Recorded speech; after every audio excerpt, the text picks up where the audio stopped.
My name is Sophia, and I was born and raised right here in Austin, Texas. A city where the sunsets look like melted gold and the warm breeze feels filled with music, hope, and opportunities waiting to be grabbed.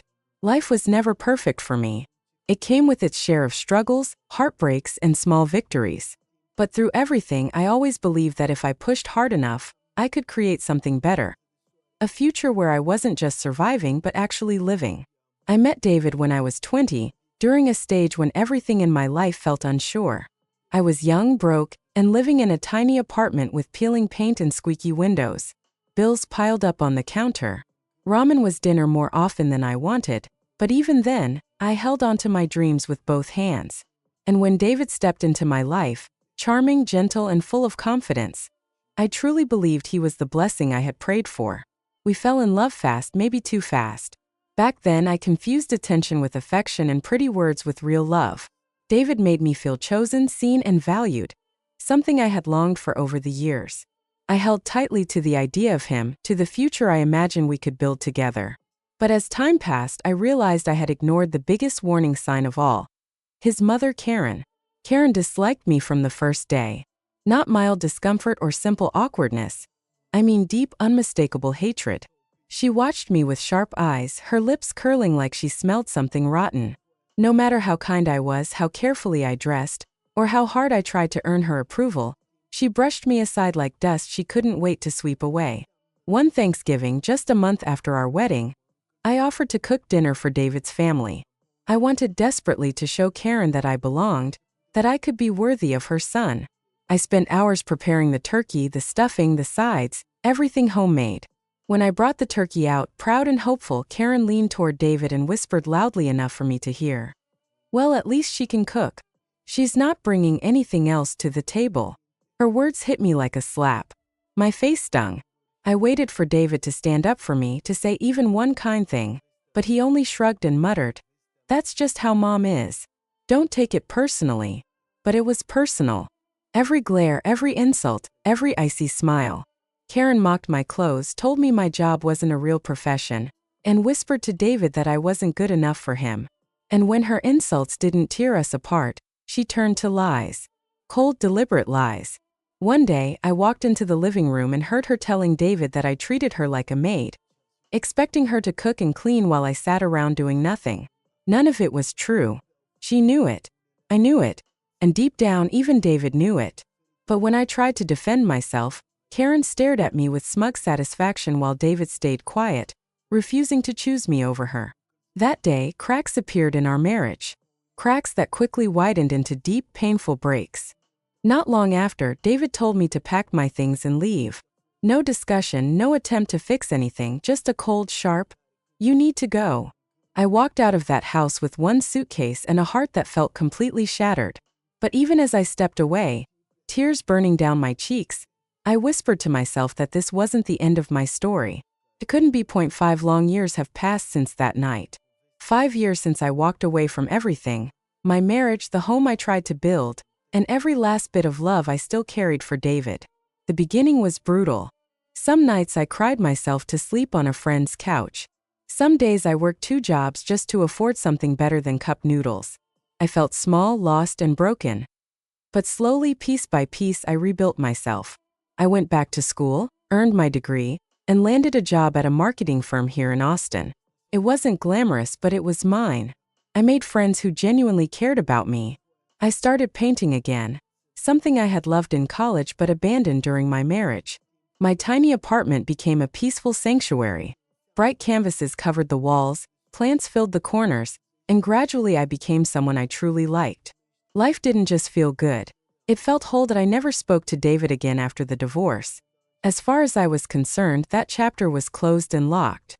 So when my phone rang one Friday evening and I saw David's name light up the screen, my heart dropped. For a moment, I thought it had to be a mistake. Part of me wanted to ignore it and pretend it never happened. But curiosity, or maybe some old buried ache, made me swipe the screen and answer. His voice sounded shaky, almost broken.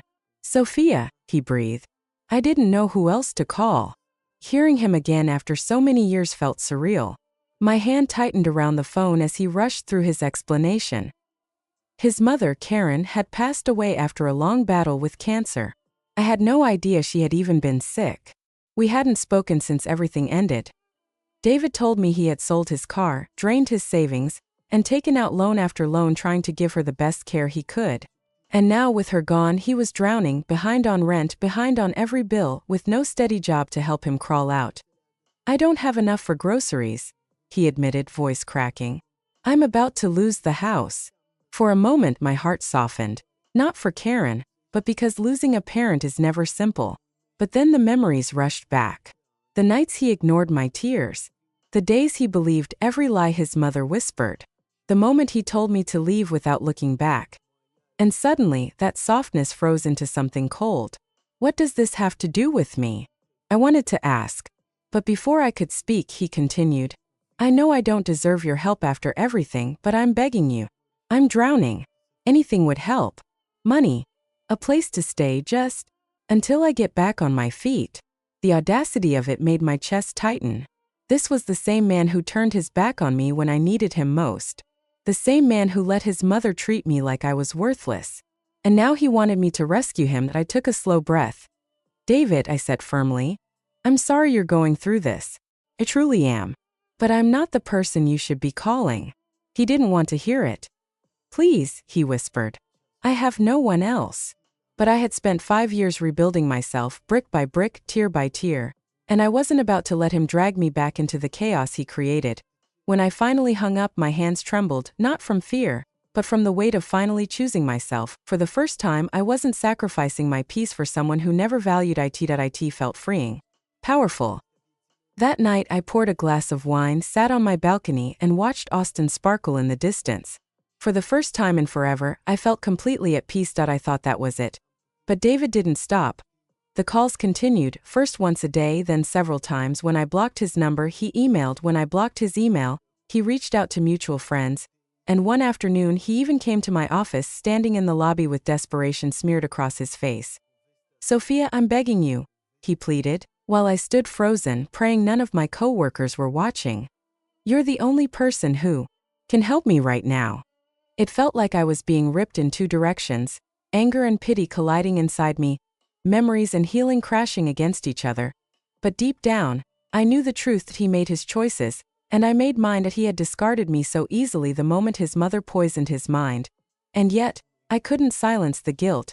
The part of me that remembered what it felt like to love him, the part of me that once wanted to make him happy, whispered that maybe I should help. That night I sat alone in my apartment, scrolling through the emails he'd sent.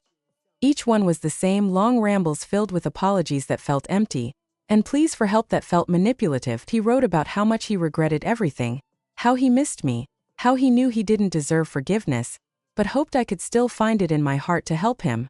But guilt wasn't the only thing inside me. There was anger too deep, simmering anger that had been building for years. How dare he come back into my life after everything? How dare he expect me to clean up his mess when he never lifted a finger to help me during the darkest time of my life?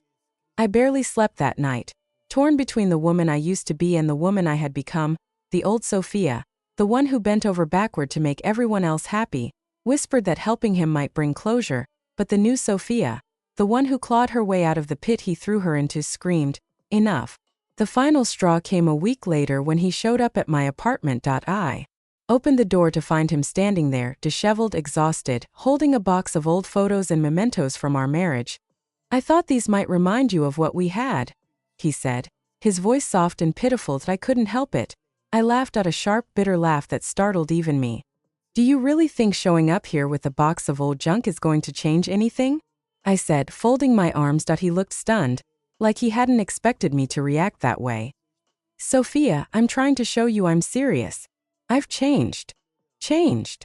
I repeated, my voice rising. "You haven't changed, David. You're still the same man who threw me out when I needed you the most. You're still trying to manipulate me into fixing your life, because you can't handle the consequences of your own choices." His jaw clenched at that, but I wasn't finished. Years of buried frustration and swallowed pain came spilling out. "Do you even understand what you're asking from me? Do you have any idea how hard I worked to rebuild myself? To create a life without you and your toxic mother? You had your chance, David, and you destroyed it." Now you expect me to feel guilty because you're finally dealing with the fallout of your own actions? I don't owe you anything. His face twisted with anger and disbelief. You've really become cold, Sophia. So selfish. That made me laugh, an honest, full, sharp laugh that echoed down the hallway. Selfish? No, David. Selfish was you expecting me to give up my happiness, my dreams, my sanity for you and your mother while you gave nothing back. Selfish was throwing me out of our home like I was disposable. Standing up for myself isn't selfish. It's survival. He stared at me like he didn't recognize the woman standing in front of him, and maybe he didn't, maybe the version of me he remembered, the girl who bent until she broke, who apologized for things she didn't do, who lived her life trying to please everyone. Maybe she would have given in, but that Sophia was gone. I think you should leave, I said finally, my voice steady and calm. That he opened his mouth like he wanted to argue, then stopped without another word. He turned and walked away, the box of memories still in his hands. When I closed the door, something inside me felt lighter than it had in years. For the first time in my life, I had chosen myself, without guilt, without hesitation, without apologizing for it. And it felt incredible. After David left my life for the second time, a wave of freedom washed over me. It wasn't just about him. It was about finally reclaiming the parts of myself I had once buried to keep others comfortable. That weekend, I hosted a small dinner at my apartment. With the friends who had become my family. That we laughed, shared stories, and toasted to new beginnings. My walls were covered in my paintings, wild, colorful strokes that mirrored the life I had built. As I sat there surrounded by warmth, laughter, and people who truly cared, I realized how far I had come. I wasn't just surviving anymore, I was thriving. I had a career I loved, people who lifted me up, and a peace that only came from choosing myself. That I didn't need David, I didn't need Karen, I didn't need anyone who dimmed my shine or tried to make me small. That I was enough, just as I was. And for the first time in years, it felt real, it felt whole, it felt completely mine.